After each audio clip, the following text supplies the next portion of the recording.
Last part, conclusion and all, and it's long. And the one thing worth noting, MC-chan is now MG-chan, as in main girl-chan, to avoid mixing up her name with MC-kun. Enjoy! There's a sustained hush, like a breath held too long. It's a blooming, crawling, clawing wave of realization that takes the cafeteria captive. Heads turn, voices fall silent. Clueless candy hair after clueless candy hair takes in the murder scene. Mohawk spikes presented so curiously, so esoterically plattered, as if part of the lunch selection. The dish itself is a warning. MG-chan understands that much. She feels the bloodlust in the air, and it's closer now. She edges her chair away from the table. Her nerves are alight. Run, MG-chan says. Sorry? MC-kun replies. MG-chan kicks her chair back, lighting to her feet. Run! And at that moment, a sound like a cannonball fires, the silence breaking. People startle at the noise, but it's the boy sitting one table over, directly across from MC-kun, who jolts entirely sideways in his seat. He's the contestant whose hair had been coiffed perfectly into a cartoon whale, pallid blue and deep ocean undertones brimming through his hairline. He stares forward, as if stunned. The girl next to him asks if he's okay. He turns to her slowly and reveals the entire right half of his face has been consumed in a wad of bubble gum. He raises one shaking hand to his whale tail, now webbed in gum, and he collapses, and all hell breaks loose. MG-chan has MC-kun by the shoulder before he can process it. They're running. Them and Gigi-chan and RBR-kun. Them and almost everyone else. A breathing, screaming, massive panic as people shove and knee and elbow their way through the crowd. Where are we going? MC-kun asks. He's stumbling to keep pace with MG-chan, one hand pressed protectively to the bandana on his forehead in danger of slipping off. Away from here! Outside! MG-chan throws her weight against the cafeteria door. It slams open. Wherever we're not sitting targets. Their feet beat against the linoleum below, into the hotel foyer, but it's no good. The bloodlust presence doesn't fade. It does not grow weaker. Instead, it gains on them, like heat, like a house fire that lashes out at their heels and trips them with each step. Another two kids go down with the sound of razor blades and a puff of shorn hair, like dandelion fluff blown in the wind. MG-chan, MC-kun, Gigi-chan, and RBR-kun all burst out the hotel front doors. RBR-kun with a shriek and a graceful leap over a half-shaved, unconscious student on the floor. How did he go down? I didn't even see him go down! RBR-kun shouts, pointing to the kid he faulted. Invisibility? Is the murderer invisible? Maybe super speed. Really, any superpower is possible among these people. We can't rule anything out. Gigi-chan has her laptop out, balanced precariously on the crook of her arm. She types one-handed while she runs. If I can hack into the security cameras, maybe I can activate the infrared sensors and get a reading on... There's a crack, a gasp. MG, MC, and RBR all look back to find Gigi-chan frozen in place. Her glasses are shattered, pinned to the wall beside her by a single needle-thin arrow. My glasses! Gigi-chan blinks and stares at her laptop like it's something entirely foreign to her. What is this? What was I? MG-chan grabs her arm too. Never mind. Run! Just run! The streets are thinning.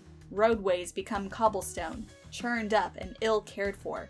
They wind with the streets, and the walls of neighboring buildings grow taller, as though steepling in around them. One last sharp right turn brings them down a damp alleyway to a dead-end wall towering high. Slick with sweat, MG-chan drops her grip on MC-kun. Her neck cranes to the top of the alleyway. She leans backwards, trapped, appraising. It's a dead end. Gigi-chan points back toward the entrance of the alleyway. We have to turn back around. Quick, before he finds us. Gigi-chan freezes. The plick of water behind them captures her attention, like the footfall of someone walking between raindrops. The bloodlust breathes louder. They see nothing. They hear no one. But all four of them feel it now. The predatorial intent that has barricaded them into the alleyway. Who's there? Gigi-chan whispers, and only the wind answers. A second of silence. Sweat trickles down Gigi-chan's neck. RBR-kun screams. He pivots backwards with his right hand clamped to his left shoulder. a sudden 6-inch tear bursting at the seam of his Gucci suit, a knife, an attack, unseen, unheard, invisible, somewhere. Where? Realization flashes down MG-chan's back like ice water. She takes one step forward, then another, and breaks into a run, eyes set to RBR-kun. She lifts her hand to her head and tears away her wig, netting and all, and releases it, hair strands trailing through her fingers, so that a bob of short, black, unassuming hair sweeps her shoulders. "Hey, stop! That's dangerous! Your wig!" MC-kun yells at her, but he's a distant thought now, because MG-chan can see now. She can see. Eye to eye now with a brown-haired, dark-eyed girl in the alleyway. This new girl is dressed in an unassuming lilac seifuku. She's an utterly normal, utterly unnoticeable girl who'd followed them into the alleyway, who'd blend in easily into a backdrop of millions, invisible to a cast of candy-haired protagonists.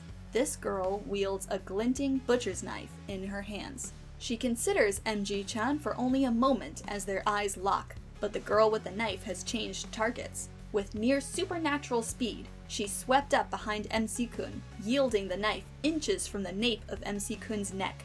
She's close enough that her breath must be hot on MC-kun's skin, and yet he can't see her. Not the way MG-chan can. "Get back!" MG-chan screams, and MC-kun has only a fearful few seconds to consider her before MG-chan shoves him out of the way. Full body, she knocks the murderer off course and pins her down, so that the knife only managed to nick the knot in MC-kun's bandana. His bandana frays and splits and unravels from his forehead. It flutters down to the soggy pavement below, and with it trail a few shorn strands of bubblegum pink hair. MC-kun is snapped from the spell, and he can see her too. The background girl in the lilac seifuku is pinned. MG-chan claws at her wrists to free the hilt of the butcher knife. The murderer knees MG-chan and shoves her off, and flips her knife to the ready in a single, delicate, calculated action. RBR-kun grabs a fistful of dollar bills from his Gucci suit. He hoists them high in the air and strikes a pose of such narcissistic self-importance that it looks as though he were summoning God himself. RBR-kun lets out an overwhelming wolf whistle, a summons, loud enough to echo through the alleyway. And immediately, a helicopter descends. The gale force of its blades beat out a deafening rhythm, the churned up dust and debris near blinding. A dark figure inside the copter lets down a rope ladder, which RBR-kun quickly straddles like a knight mounting his horse. "Come!" And he extends a hand to his friends below. MC-kun doesn't come. Not immediately. The murderer girl's been blinded by the gale force winds, and he seizes the opportunity to yank MG-chan from the pavement and drag her to the rope ladder himself. Gigi-chan has made it up the rope ladder. MG-chan grabs hold and climbs.